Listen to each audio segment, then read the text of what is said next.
Hi everyone, and welcome to Elite Rugby SandC podcast. First off, if you haven't already, sign up and join Elite Rugby SandC today. We provide you all your strength, conditioning, speed, and recovery needs.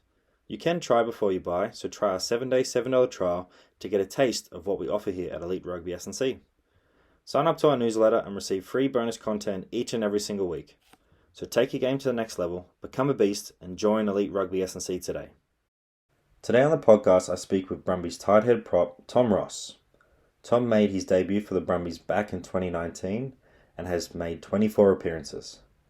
Tom also made his debut for Australia A this year in the Pacific Nations Cup. On this episode, Tom shares his thoughts on the 2022 Super Rugby season for the Brumbies. He talks about his experience playing for Australia A. He provides great insight into strength and conditioning at the Super Rugby level, and provides great tips on scrummaging and lineouts. This was a fantastic episode, and I appreciate Tom taking the time out to speak with me today. Enjoy!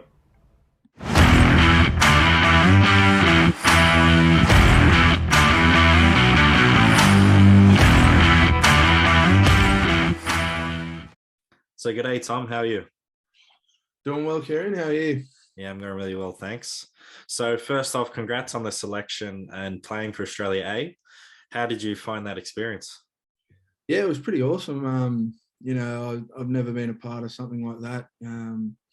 3 weeks in Fiji is always great, but it was a good camp because got to play with some high caliber players that have played plenty of Super Rugby games, and really train at the higher standard, and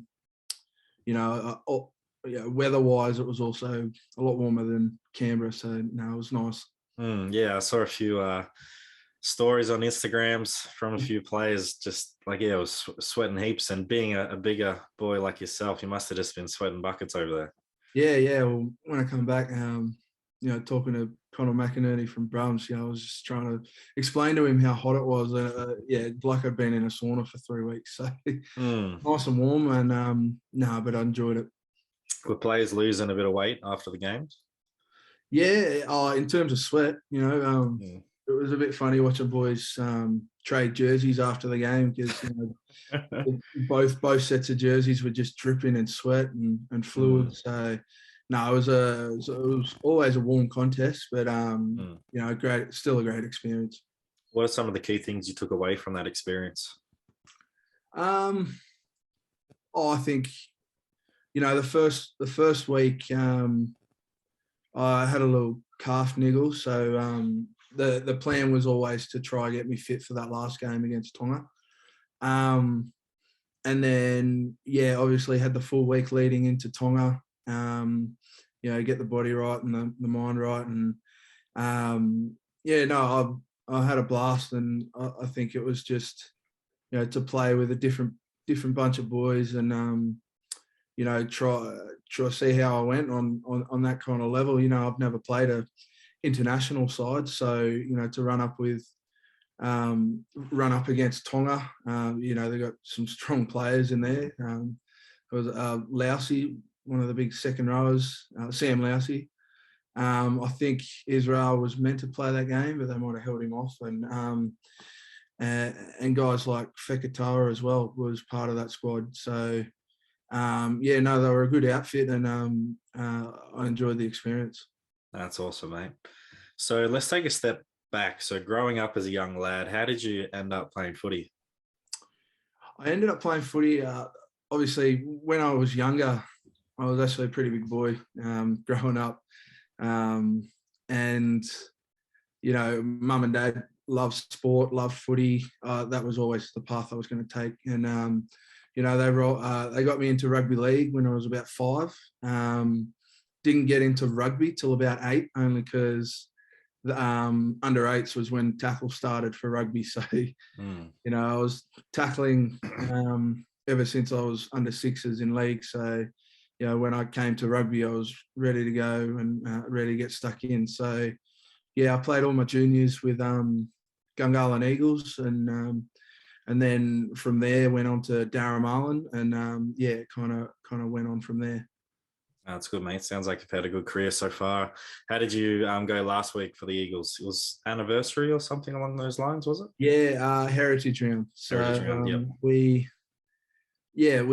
we had old boys day, and we had boys coming in from Brisbane, Perth, around the country. So it was a pretty special day to get them back to Canberra. We've had a tough year this year, the old red and black. So it was pretty special to get up emotionally for that game. We had heaps of boys, old boys that were keen to see how we went, and it was good that we turned it on for them. I think that's the cool thing about rugby is no matter how long you spend away from the game, it always draws you back. And it's great to hear that people are traveling down to support the club and still take pride in the jersey as well. Yeah, absolutely. I mean, if you buy into a club, the saying is, and it's the same with the Brumbies, same with the Eagles. Once an Eagle, always an Eagle. So it's always good to get back to clubland and enjoy. It's awesome. So what are your thoughts on the 2022 Super Rugby season for the Brumbies? What do you think went well for the team, and what are you trying to improve upon for next year? I think, we went through the early stages of the season playing the Australian teams. We went all right. I think we scraped a couple of wins against the Western Force, a couple of tight ones against the Reds as well. So we kind of, at the halfway point before we met the Kiwi teams, we kind of had to reassess, and we knew that we were just scraping wins. We weren't the team we wanted to be, and we kind of changed a few things going into the Kiwi games, and so some of them began to work, and it was mainly around our attack, just playing more on top of them, and aggressive carries, winning collisions. That's I'm not saying it's how you beat the Kiwi teams, but it's how you compete. Laurie Fisher's keywords, collisions, winning collisions. So it's very important when you come up against the Kiwi teams. You got to be good in that facet of the game, and I think that's where we did really well towards that back end of the season. So what were the key differences from last year to this year in terms of your prep towards the season? In terms of, you mean like pre-season or? Yeah, just pre-season training. Was there much difference in that build-up compared to last year? Yeah, very different. This year, a lot of focus around accelerations and quick movements rather than running 400 meters, 300 meters, and that. Like we did the year before. So it was a lot more work smarter, not harder kind of mentality. Not to say we weren't working hard, but a lot of the fitness stuff around SandC was done with a footy in our hands. So, while we were getting our asses flogged, we were also playing footy. So I think that rose our skill set, and whilst also getting us fit. Awesome. So looking towards next year for the Super Rugby, do you think they should keep that format of the Australian teams play each other first, then introduce the New Zealand teams, or it should go back to the start where it's just sort of a bit more random? I don't know. I mean, I felt like it worked well for us because we could, almost have that halftime, halfway through the season review to then amp up for the Kiwi teams. But I do enjoy, playing the Australian teams. Then, the next week you've got a Kiwi team, and I don't know. It's not much I've really thought about, and if it falls either way, I'm sure we'll be ready to tackle it. But in my personal opinion, I wouldn't mind, playing, mixing and matching, so that you get a different opposition every week. Yeah, it's just something that popped in my head. So it'll be interesting to see what happens next season if they stay with the current format or go back to sort of the original sort of Super 14 sort of format. So yeah, it'll be interesting. So how important is strength conditioning for rugby athletes? I can only speak for myself, mate. I think it's super important. That's probably hard to hear coming from a big boy saying that running's important. But yeah, it's a huge part of the game.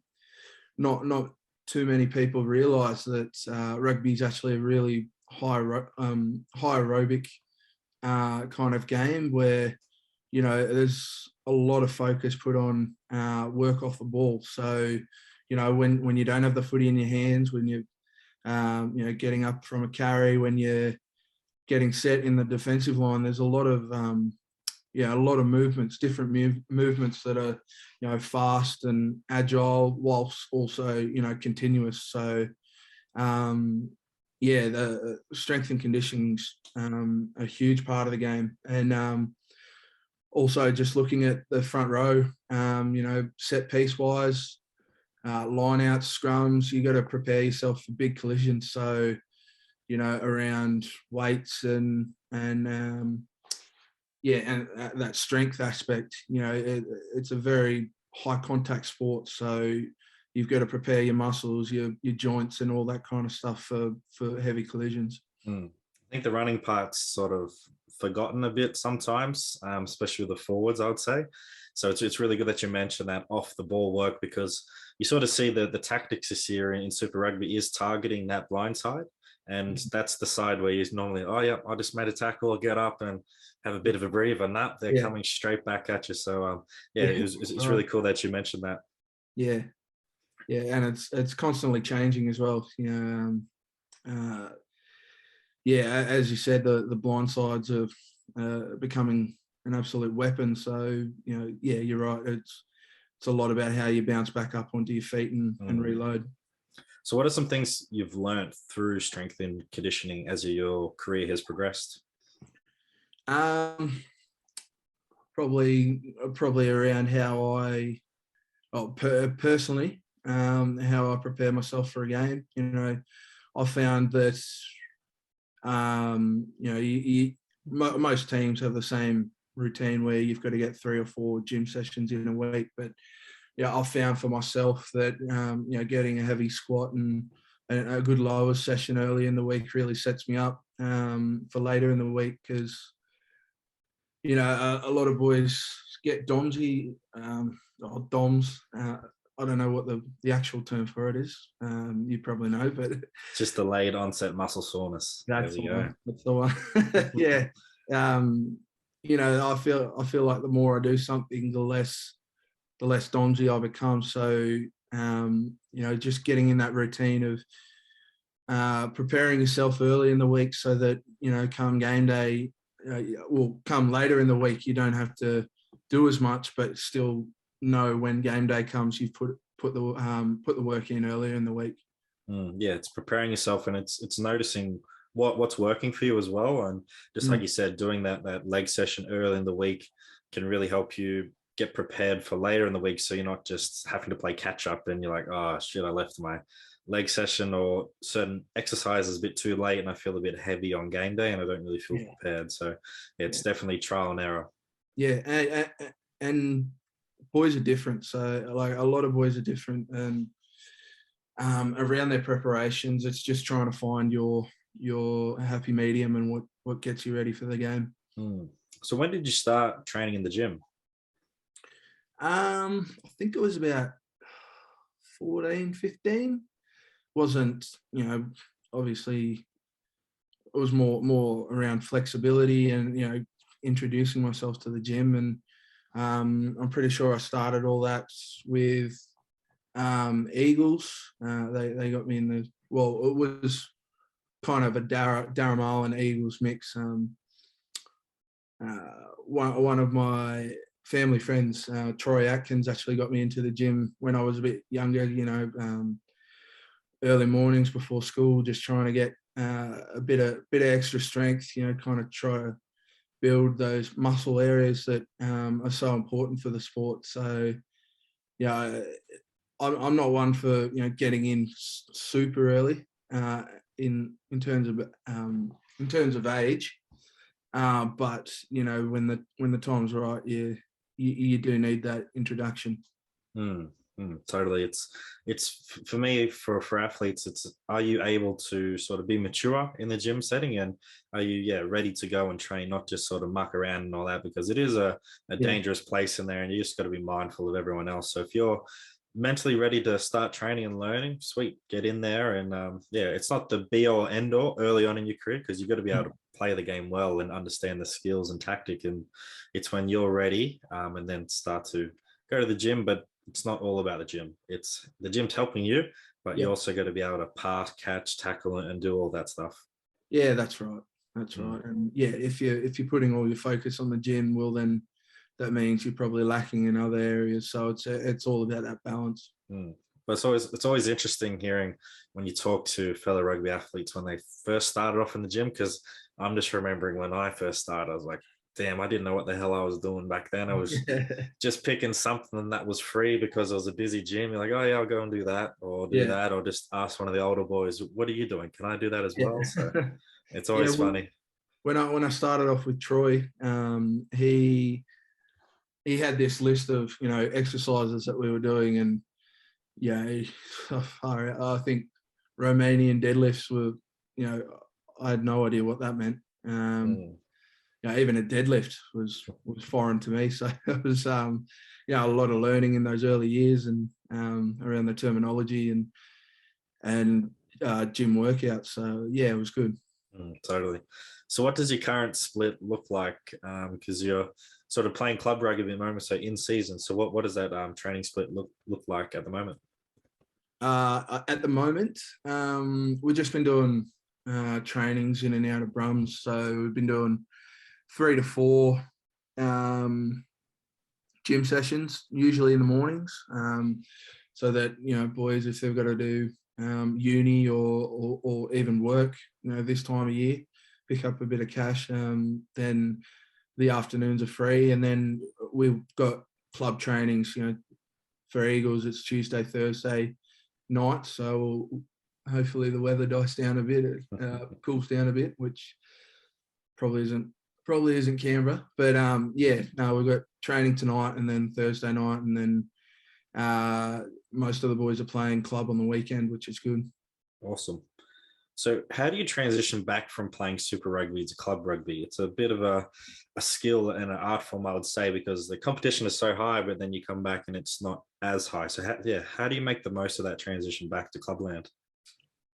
Yeah, it's tough. It's ask this question to anyone coming from Super Rugby back to club. It's a tough transition, but I think you just got to place more importance on enjoying it.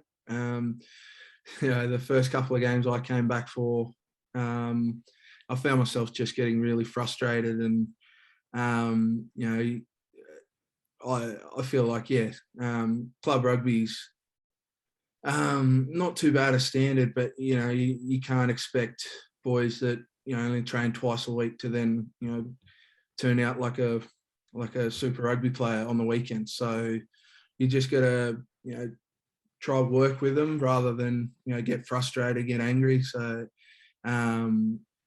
it's been a tough transition, but slowly working my way in.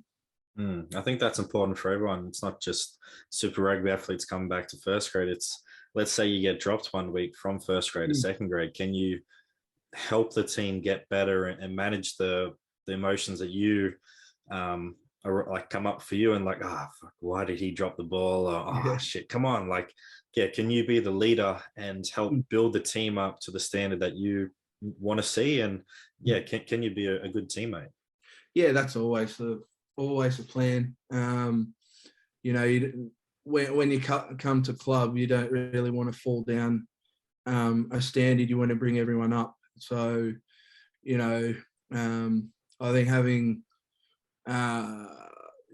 Brumbies players come back into the club rugby, builds the competition up and makes the competition a lot more competitive. So, that's the mindset we need from boys coming back to club is, we're looking to build the competition back up rather than just fall to their standards. It's always cool seeing Brumbies players come back anyway. Like I remember just at like Vikings, or if you playing a opposition against Uni North or something, and you see an opposition Brumbies player out there, you're just like, wow, this is awesome getting to watch them right here in front of you or Yeah, play against them as well. I think it's an awesome experience, and people do live for that. And obviously, if you're the player opposing them, you really want to play your best rugby against them as well. yeah, that's right. And I had a similar experience back in 2020 when Matt Giddo came to Eagles. Mm. You know, I come back from Brums, and you know there are a couple of good name players in there, James Dargaville, Mac Hansen, and you know, running around with Matt Giddo. Yeah, I was the fanboy in that situation, so it was pretty cool to come back and play with him. And yeah, it's always good to play with those types of players, and that's what club rugby is all about. Is you know, mixing and matching with different types of people, and you know, getting stuck in. Yeah, I love that. I do remember when we played you guys, West versus Eagles, and then all the boys from West were coming over to get photos with Matt Giddo, because it's just like, who knew he was going to play in this competition? And yeah, it was just awesome to be able to see him there playing at that age and still killing it as well. It's incredible. Yeah, and he loves Canberra, loves the community, so it was awesome to see him out there. Hi everyone. We just wanted to take a break from this episode. We hope you are enjoying this episode so far, and also all the content we have produced. We appreciate all the support from our listeners and followers so far. If you haven't already, sign up to Elite Rugby SandC newsletter today. We provide you free, exclusive content each and every single week to our subscribers. Link in the bio. Remember to like, subscribe, and share Elite Rugby SandC on social media to all your friends and families. So thanks again for your support, and now back to the episode. So what advice do you have for people on managing their bodies to keep performing week in and week out? I kind of wrote a couple notes for this one. Prepared, mate. Yeah. Yeah, this was the toughest one, I think. Like I said before, just getting your body right for game day. As I said before, putting the work in earlier in the week to get the benefits. Another thing that's been huge for me, and I probably took it for granted when I was a bit younger, was, you know, getting a good night's sleep. You know, might sound a bit cliche, but you know, when it comes to me sleeping 9 hours or me sleeping 8 hours, I can actually see a difference in my training the next day. So, you know, I find it really important to get my number's 9 hours sleep the night before to wake up fresh and ready to go. I've actually got a little tip that, you know, rather than setting a alarm for the next day, I actually set timers. So rather than actually having a set time I go to bed, I actually go to bed 9 hours before when I got to wake up. So it's just a little routine that I've got in. You know, the most important thing is remembering to set your alarm for the next day. But it's a little routine I've got into to, you know, make sure I maximize the sleep I'm getting. So that alarm is set to say, hey, it's time to go to bed? Yeah, a little bit, yeah. So once, you know, it's around like 9.5 hours till I need to wake up, that's the kind of time I need to be winding down, getting to sleep. Totally. Sleep is just so important, and you don't really realize until you learn a bit more about it as well. And it's something that I've spoken on the podcast a couple times now, but yeah, I've learned about it. I'm just like, wow, this is crazy how, just like you said, the difference 9 hours make to 8 hours is incredible. And I think for one thing, for a lot of us is we do stay up a bit late, watching TV or scrolling on TikTok. And there was one thing that another SandC coach said, it was Lockie Wilmot. He was saying, would you get up early for that TV show? And you're just thinking, probably not. So why would you stay up late to watch it anyway? So I was like, that's pretty good advice, and something that I stick with, and also tell some people if I remember that advice. Yeah, it's very true. Very true.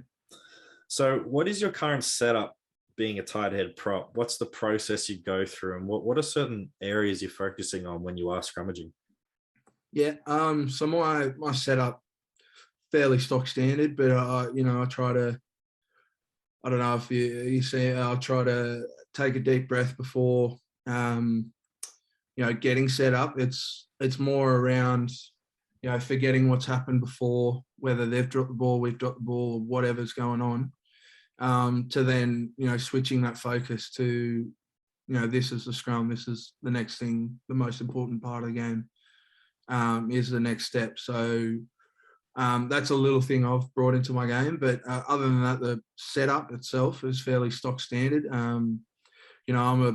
I'm one of those shorter props, so I base a lot of importance on making sure my shoulders are down, because it kind of coincides with my feet being too far back. If they're too far back, obviously the angles are wrong, and you get too long, and then that coincides with my shoulders being brought up, and that hip shoulder relationship's the most important thing, I think. If it's parallel with the ground,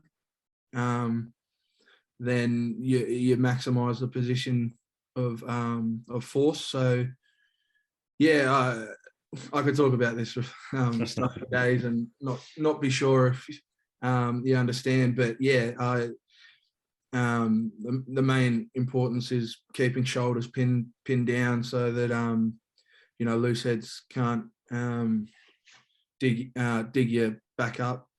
I like that process, and it seems that deep breath is able to center you, and just like you said, allows you just to focus. Okay, where am I? Awesome, scrum, let's get it. Doesn't matter what happened before or after. Let's just focus on this moment, focus on the process to then get the outcome that I want. Yeah, correct. I love that. The best scrum advice I remember growing up was from Ruan Smith, old Brumbies player. He said, because I was packing really, really close. My feet were really, really close. He's like, just go a wider stance, be comfortable. So that's probably one thing I love to say to any young props out there, or anyone that I see who comes in the gym, is like, just always be comfortable in your stance. And that's made a huge difference for when I was playing, but also when doing squatting and deadlifting as well. It's being in a good, comfortable position. Yeah, and it's different for everyone. Sometimes most of the time I get a wider stance than I probably did in previous years. But I think another important thing is working with hookers.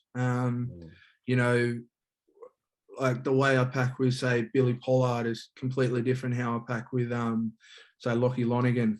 So it's really important that that combination. It might only take a couple of setups to know the difference, but there's a big importance on connection between those shoulders and hips, and I think it's really important to know the difference between your hookers in your team. That's awesome advice. Now, probably something that doesn't get thought about is what's their process and how does that affect me, but how can I enhance the process and make it easier for both of us to then get in the position that we want and then pack against the other team. Yeah, because at the end of the day, you're packing with 8 other people. It's not just you in there, and if you're going off alone, like that's when math just doesn't add up. If they've got 8 going against 1, if you're going by yourself, just 1, you're never going to win. So what's your throwing ability like? Do you rate yourself a bit more than the other hookers at Brums? Throwing? No. Mate, I remember I played a little bit of hooker at Darramarlin under 16s. And I think I was dragged from throwing after 3 shots. It's definitely an art form, and got some pretty good hookers up there at Brums at the moment. Yeah, absolutely. And the competition, between Connell, Nos, Billy, and Falau as well. We probably had 4 hookers there that are knocking on the door of Wallaby jerseys. So it's incredible that they were able to compete, and obviously with Falau going next year, I still think we've got some strong hookers there, and it's it's an area where Brums have definitely excelled in recruiting and producing. Totally. So when a line out does go wrong, are you blaming the hooker or is it a poor lift? Like, what's that conversation like? Well, I look at it this way. If I'm a front rower, if something goes wrong in a scrum, it probably all comes down to the front row. So, I'll probably leave the locks in charge of the lineouts. But no, it's lineouts are so well, they're complex, but they're not. But at Super Rugby standard, you got to get. We're always saying at Brums, you got to get your drill right, and that's stepping in when you lift. That's full arm extension when you lift. That's jumping on the same spot for jumpers, getting as long as they can, and then obviously the throw's got to be top of. Well, if you're competing in the air for speed, the throw's got to be top of jump every time. So it's a fine line. Hard to pinpoint who's at fault, but you just got to reassess after every throw and move forward after that. It's probably something that props don't think about too much is, well, I've got my process for scrummaging. What's my process for a line out lifts? Because many a times there's different movements where you have to stay still and then go. Right? And if you went too early, then gives the opposition a sort of a key to, that's where they're going. So I'd say just all that stuff you've just mentioned before, Tom, about your process and setup. I think that would be awesome for props out there to start thinking about that for their lineouts as well, because it's probably something I never thought about was what's my lifting process. So definitely start focusing on that as well.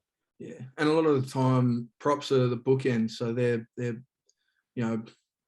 on either side of the line out, so they're usually the first one set.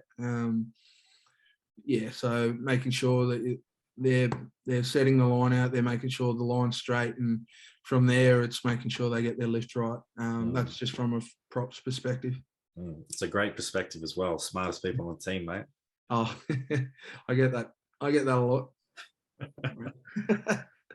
So you get the opportunity to pack against Scotty CEO, James Slipper, and you also get to learn from Alan. What have you learned from packing with and against your fellow props in the team? Well, I've been at the Brums for 4 years. I've probably had that question about 50 times. So, no, it's always awesome packing up against Scotty and Slip. So I've learned a lot over the last couple of years. The main thing I've probably learned is, you can land in the best shape possible. The best position, you feel comfortable, but second you lift that foot off the pedal, they find weaknesses, find ways to manipulate you, and that comes with experience. So I feel that keeping constant pressure in the scrum is massively important. From Alan, learning from Alan, just getting around the park and being set early and strong carries. I've watched a lot of Alan's game, and how he gets about his work, and it's still astounding to this day. There's a reason he's the Brett Robinson medal winner every year. So I've had some great role models at Brums, and I think that it's definitely, it's obviously helped in my development. Awesome. Who's been the most challenging prop to pack against? It could be at Brums or just in your opposition that you played against. It's a tough one.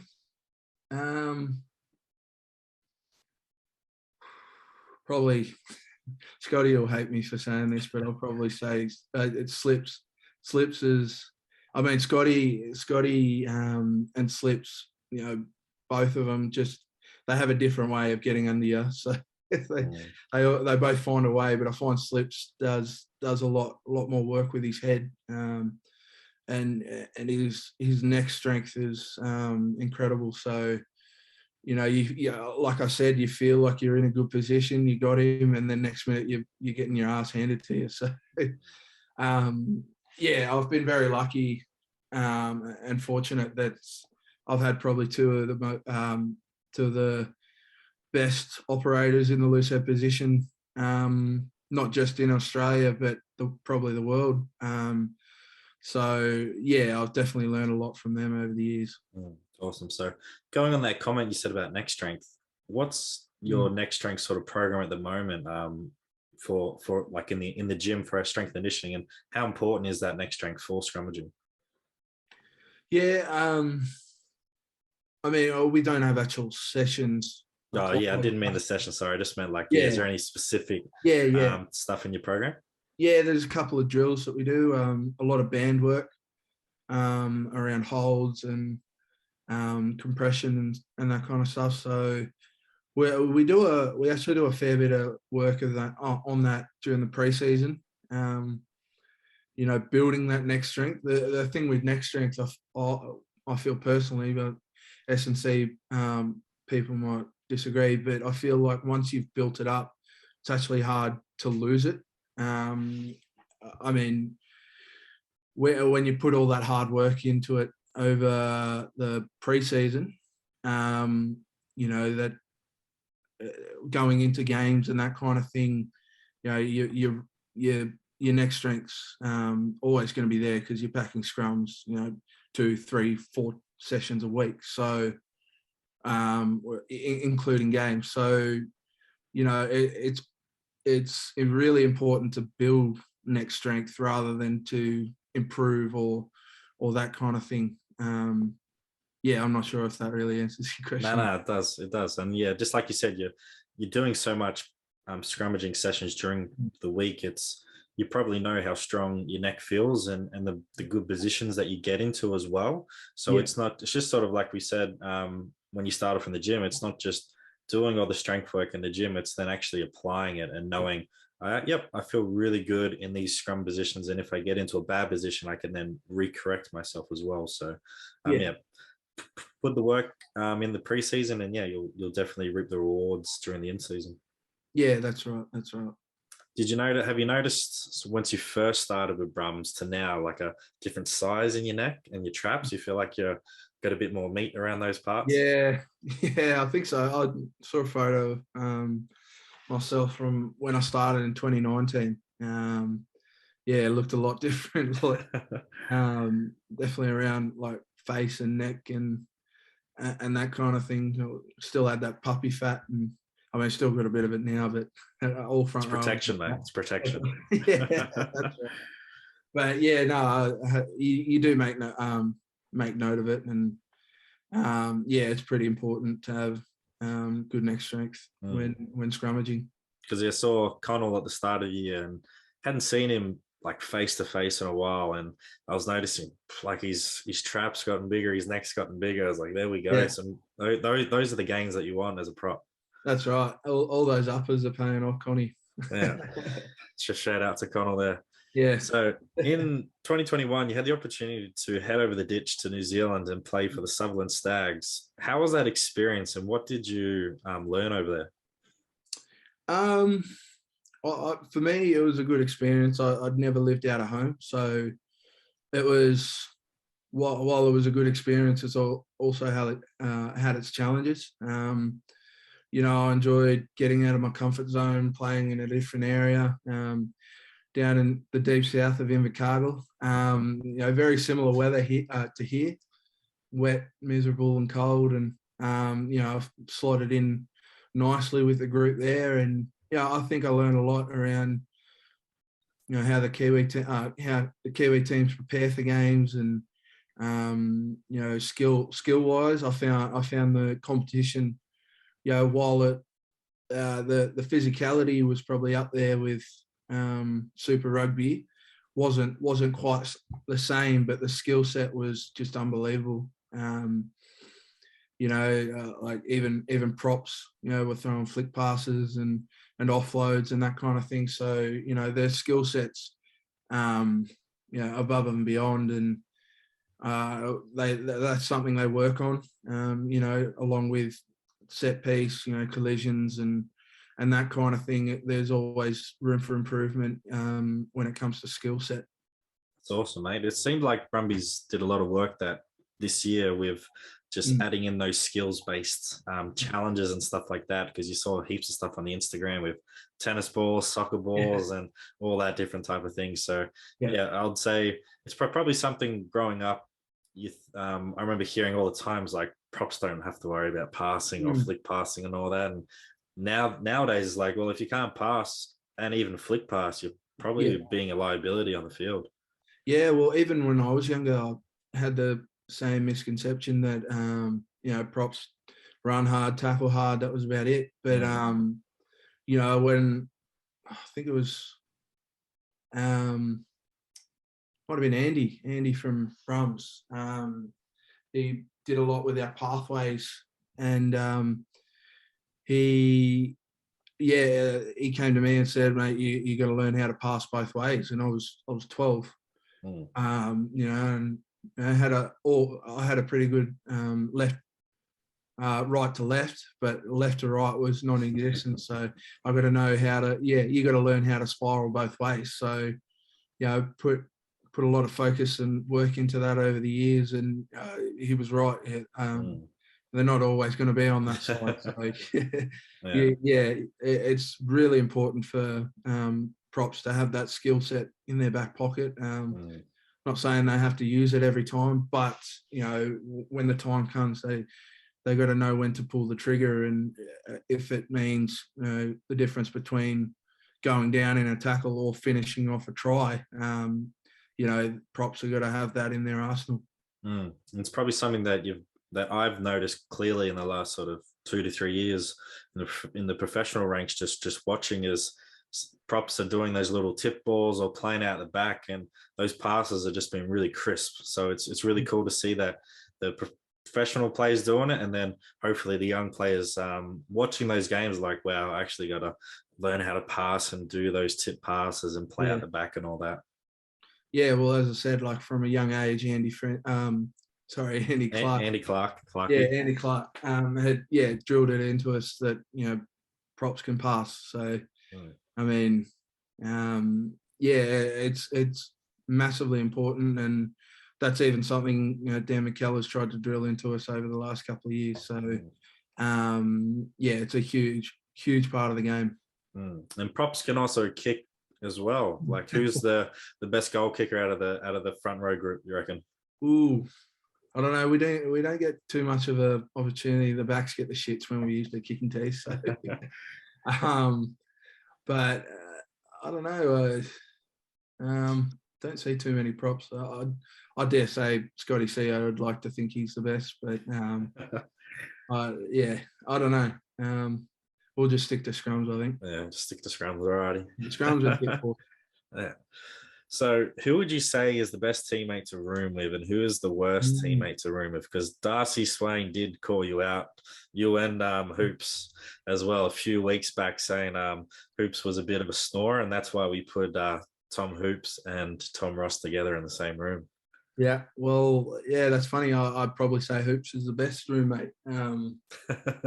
Fellow snorer, but it's a bit of a competition for us. We have a race to see who can get to sleep first, and the other one's got to deal with the snoring. But it doesn't really bother me. I know how it feels being on the other end, so I get along really well with Tommy Hooper, and it's a bit over the years, you become a bit self-conscious with it. So it's good that Tommy feels the same way, and we don't have to worry about it when we go to sleep.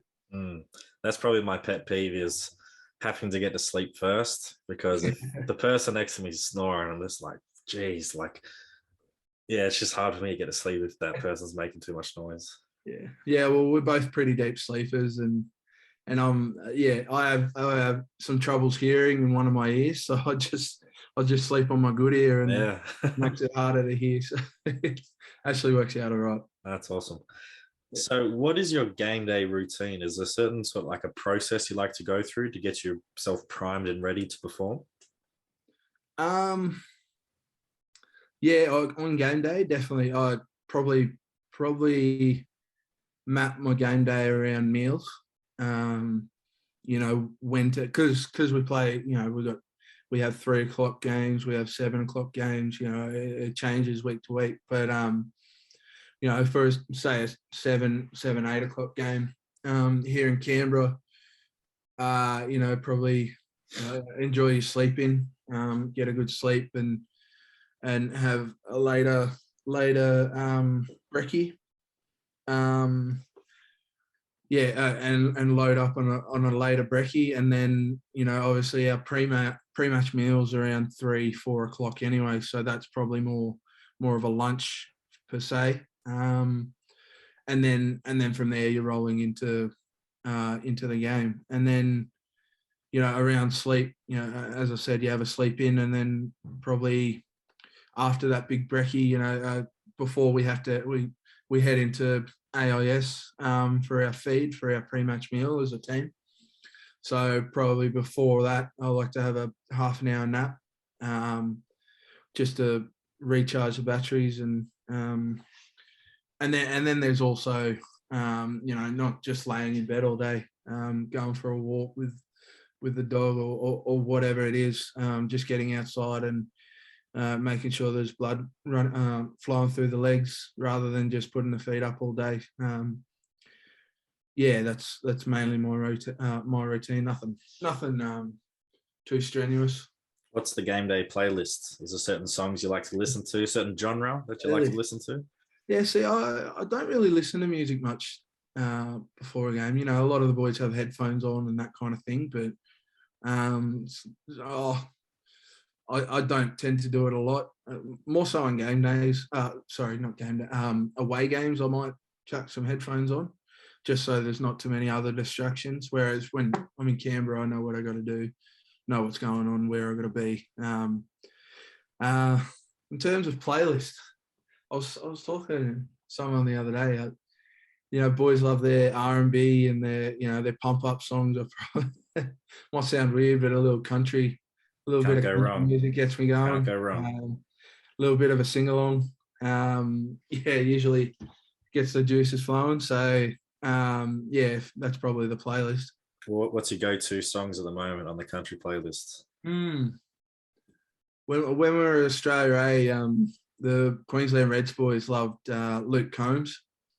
So he's just got a new album at the moment. So I'll probably play a couple of his songs, and then there's the old classics, you know, Keith Urban. My pop's a big fan of Slim Dusty. Riff out a couple of his songs every now and again. So, yeah, mixes and matches, but yeah, they're probably the couple I go to. Nah, some good artists there.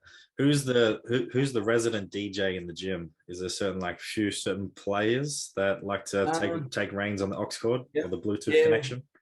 At Brums, so we usually train in backs and forwards. So in terms of the forwards, you know, Frosty has a bit of Nick Frost has a bit of variety going about. He loves his techno, but then can chuck in, you know, a bit of R&B, a bit of and a couple of classics as well. So, you know, he's got a good range, I'd say. And then, you know, when the big dog jumps on, it's always, you know, pump up music. He loves to get the boys going as well. And the big dog out there that's Scotty CEO you're referring to? Yeah. And I'd chuck Darcy in that category as well. Okay. He's got some good tunes too. Oh, that's good, mate. I remember hearing a story from Ben was saying that a certain player didn't pay for Spotify Premium, so every sort of couple songs you had to wait for the ads, and that player was Mac Hansen. He never paid for Spotify Premium. Yeah, well, he could probably. I think surely by now he can afford it on his salary. Yeah. But yeah, no. Yeah, back in the day, mustn't have paid his bills, or I think his mum and dad were still in charge of his bank account then, so that might have been why. That's awesome, mate. So that's all my questions for the day. So thanks for joining me today. This has been awesome, and I think you've given a great insight to what it's like at the professional level, and given some great advice as well. So thanks for joining me today, and I really appreciate it. Not a problem, Kieren. Thanks for having me. So thanks for tuning into another episode of Elite Rugby SandC podcast. Remember to like, subscribe, and rate Elite Rugby SandC on Spotify, YouTube, and follow us on Instagram. Sign up to become a beast today via the link in the description or via Instagram page. Also, sign up to our newsletter and receive free bonus content each and every single week. So don't wait, make that good decision and join Elite Rugby SandC today and take your game to the next level.